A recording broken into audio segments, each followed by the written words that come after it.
Bolivia, 18 de febrero de 2026. En un solo día el gobierno emite una serie de decretos que tocan tres nervios vitales del país. Y hoy vamos a analizar estas decisiones a fondo. Primero, se autoriza un presupuesto extraordinario para las elecciones subnacionales.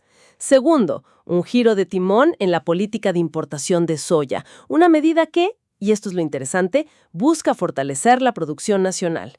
Y tercero, una doble estrategia energética. Por un lado, medidas de emergencia para el abastecimiento de combustibles y por otro, un impulso decidido, diría yo, a las energías renovables. La gran pregunta es, ¿estamos viendo un plan coordinado o solo reacciones a distintas crisis? Bueno, vamos a desglosar esto. Arranquemos con lo primero, la democracia y la plata. Se autoriza un presupuesto de casi 26 millones de bolivianos para el órgano electoral plurinacional. La cifra ya es grande, pero si uno mira el detalle, casi 24 de esos 26 millones son para consultores individuales de línea. A ver, ¿qué significa esto? ¿Por qué se necesita esa inyección tan fuerte de consultores para organizar unas elecciones? Suena como si se estuviera externalizando algo clave del Estado. Muy pertinente, sí. A primera vista, la cifra impacta. Ahora, la justificación oficial y el marco legal son impecables.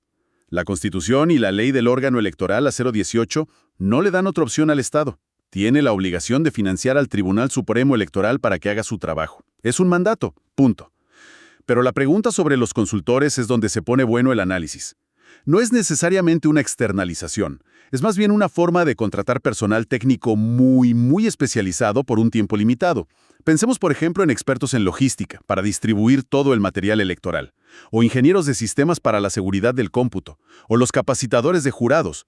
Son tareas críticas, sí, pero que no necesitan personal permanente los 5 años que hay entre elecciones. Entiendo el punto de la flexibilidad, pero en un año electoral, una cifra así para consultores inevitablemente levanta suspicacias, ¿no? ¿Cómo se asegura que no se use para, no sé, pagar favores políticos o para inflar costos? ¿No hay personal fijo en el órgano electoral que pueda hacer este trabajo? Ese es justamente el punto de tensión. El órgano electoral tiene su estructura permanente, claro, pero un proceso electoral es un pico de trabajo masivo. Es como organizar un mundial de fútbol y un censo el mismo día. Y la contratación de consultores es el mecanismo estándar para manejar esos picos. Sin embargo, la suspicacia que mencionas es el gran desafío. La legitimidad de todo el proceso no solo depende de que se haga, sino de cómo se percibe que se hace. La clave va a ser la transparencia. El decreto autoriza el gasto, pero el verdadero examen viene después, en la fiscalización de cada contrato, en saber quiénes son y qué hacen exactamente. Es ver la maquinaria del Estado funcionando. Te muestra todos los engranajes que se mueven para que la gente pueda votar. Y esos engranajes, claro, necesitan aceite. Casi 26 millones de bolivianos de aceite. Exacto. De acuerdo. Queda claro, es una operación gigantesca y fundamental para la democracia. Y para que esa maquinaria funcione, necesita un motor económico fuerte. Y esto, curiosamente, nos lleva directo al segundo decreto de ese día. Una medida que va al corazón de uno de los pilares económicos del país, la agroindustria de la soya. Y aquí la cosa se pone extraña. El decreto elimina el gravamen arancelario para la importación de grano de soya. Lo deja en 0% hasta fines de 2026. A ver si entiendo bien. Para ayudar a la industria nacional, le abrimos la puerta de par en par a la materia prima de Argentina, de Brasil, de Paraguay. Suena que le estamos poniendo una alfombra roja a la competencia. Parece un contrasentido, ¿verdad? Pero es una jugada de ajedrez económico muy específica. El gobierno no está protegiendo al productor del grano, está protegiendo y apostando por el industrial, por el que transforma ese grano. La lógica es esta. Si las fábricas bolivianas que hacen aceite, harina o torta de soya pueden comprar la materia prima, el grano, más barata, sin importar de dónde venga, sus productos finales serán más competitivos, tanto para exportar como para el mercado de aquí. Es una política industrial selectiva. Pero, a ver, si yo soy una productora de soya en Santa Cruz, ¿no me están diciendo que tengo que competir con los gigantes de la región sin ninguna protección? ¿No se está sacrificando al campo para beneficiar a la fábrica? Me cuesta ver cómo eso fortalece la producción nacional si debilitas el primer eslabón. Esa es exactamente la tensión. Ese es el riesgo de la medida. Es una apuesta. El gobierno le está diciendo al agricultor boliviano, mira, no te voy a proteger con aranceles, tienes que ser competitivo por tu cuenta. Mientras que a la industria le da una ventaja sustancial. La gran pregunta es, ¿qué pasa después? Hay dos escenarios posibles. Las industrias más fuertes y rentables crecen, demandan más grano y terminan comprando más producción local, porque es logísticamente más fácil. Las industrias se acostumbran a importar el grano barato y se crea una dependencia peligrosa de afuera. Justo cuando uno de los argumentos del decreto es la seguridad alimentaria. Ahí quería llegar. Se amparan en la seguridad alimentaria. ¿Cómo se asegura la comida del país haciendo más fácil importar uno de sus cultivos clave? La conexión es en los subproductos. Gran parte de la torta de soya se usa para hacer alimento balanceado, para pollos, para cerdos, para el ganado lechero. Si ese alimento es más barato y hay más, en teoría, el precio final del pollo, de los huevos, de la leche, debería ser más estable para la gente. Es una cadena. Se busca estabilizar la canasta básica con una medida que impacta a la gran industria. Es una estrategia de arriba hacia abajo. Claro. El riesgo, como bien decías, es si el eslabón de abajo, el agricultor, puede aguantar esa presión. Es una política con ganadores potenciales muy claros, los industriales, y perdedores también potenciales, si los pequeños productores no logran competir. Una jugada arriesgada, entonces. Se busca fortalecer un tipo de soberanía, la industrial, quizás a costa de otra, la de la producción primaria. Y claro, una industria más fuerte, con más movimiento, todo eso consume una cantidad brutal de energía, lo que nos lleva de forma muy natural al tercer y quizás más revelador paquete de medidas de ese día.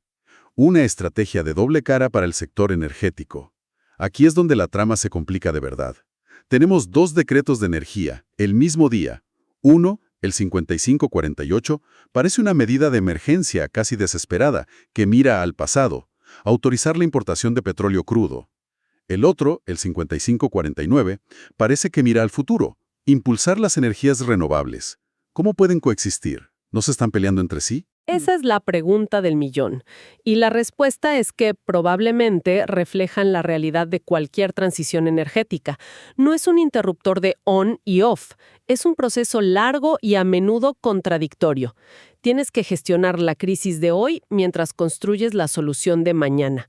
Y estos dos decretos son el retrato perfecto de esa dualidad. Analicemos el de la crisis. Se autoriza a YPFB y a las refinerías privadas a importar petróleo crudo. Y aquí vienen dos detalles que son dinamita pura. Los combustibles que salgan de ese petróleo no tendrán subvención estatal.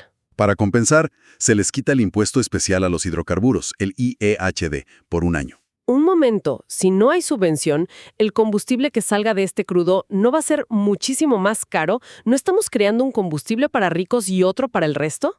Eso suena a una bomba social. Planteas el mayor riesgo de la medida. Efectivamente, se está creando un mercado paralelo. Es una respuesta muy pragmática a dos problemas: la escasez de combustible por un lado y la sangría fiscal que es la subvención por el otro. La idea es que este nuevo combustible, más caro, satisfaga una parte de la demanda. Quizás la industrial, la del transporte pesado, la de quien pueda pagarlo. Y así se alivia la presión sobre el suministro subvencionado que queda para el consumo popular. Es una cirugía de emergencia. Exacto, para evitar el colapso del sistema. Y quitar el impuesto IEHD es como el anestésico, para que el golpe del precio no sea tan brutal de inmediato. Pero es un parche, ¿no? No resuelve el problema de fondo. Es un parche, sin ninguna duda, un intento de ganar tiempo. Busca aumentar la oferta total de combustibles usando la capacidad de refinación que ya existe, y de paso aliviando la carga del Estado, pero el riesgo de generar inequidad y malestar social es altísimo. Su éxito dependerá de si logra estabilizar el suministro general, o si por el contrario, la gente percibe que se está privatizando el acceso a un bien que es esencial. Es una cuerda floja muy, muy delgada. Y mientras se camina por esa cuerda floja con el petróleo, con la otra mano se está escribiendo el futuro renovable. Háblame del segundo decreto. Exacto. Mientras el 5548 apaga el incendio del presente, el 5549 construye la casa a prueba de incendios del futuro. Este decreto modifica la normativa de generación distribuida y es mucho más que un gesto. Crea una nueva categoría, el generador distribuido de media escala, para proyectos de hasta 6 megawatts.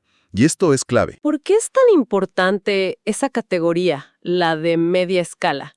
¿Qué cambia en la práctica? Lo cambia todo. Hasta ahora, o ponías un panelito solar en tu techo para tu casa, o eras una empresa gigante que construía una planta solar masiva. ¿Había un vacío en el medio? Un vacío enorme. Esta nueva categoría le abre la puerta a una fábrica, un centro comercial, una comunidad agrícola, para que instalen su propio parque solar o eólico, que cubran sus necesidades y que le vendan el excedente de energía a la red nacional. Y el decreto, además, les garantiza un precio estable por esa energía, lo que da la certidumbre que cualquier inversor necesita. Entonces, la crisis con los combustibles fósiles es, de alguna manera, el mejor argumento de venta para las renovables. Precisamente. La escasez y el costo fiscal del petróleo demuestran la vulnerabilidad de depender de fuentes centralizadas e importadas. La generación distribuida es la respuesta estructural a ese problema. Es una apuesta por la descentralización, la resiliencia, la soberanía energética. Es decirle al sector productivo: no esperes a que el Estado te solucione el problema de la energía. Aquí tienes las herramientas para que generes tu propia energía limpia y, de paso, hagas negocio. Ahí está. Por eso no son contradictorios, son las dos caras de la misma moneda. Uno es la gestión de la crisis, el otro es la construcción de la salida a esa crisis. Entonces, si unimos todas las piezas de este 18 de febrero de 2026, el panorama es fascinante. Vemos al Estado asegurando los fondos para el motor de la democracia, al mismo tiempo haciendo una apuesta económica arriesgada para fortalecer su industria, a costa quizás del sector primario.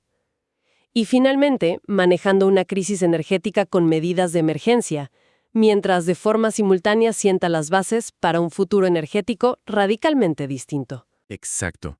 Y todo esto nos deja con la gran pregunta para reflexionar. Estamos viendo los trazos de un plan maestro, coordinado, donde la necesidad de financiar la democracia impulsa cambios económicos y la crisis energética acelera la transición verde. ¿O son tres respuestas inteligentes, pero en gran medida aisladas, a tres crisis que estallaron al mismo tiempo? La verdadera prueba no será el éxito de cada decreto por separado. La clave va a estar en observar si estas políticas empiezan a dialogar entre sí en los próximos meses. Por ejemplo, si esa agroindustria fortalecida por el arancel cero empieza a invertir en su propia energía renovable, o si la estabilidad democrática que se busca financiar genera la confianza para atraer esas inversiones. Ahí se va a ver si esto fue una sinfonía bien orquestada o el sonido de varios equipos de bomberos apagando fuegos en distintos lados de la ciudad.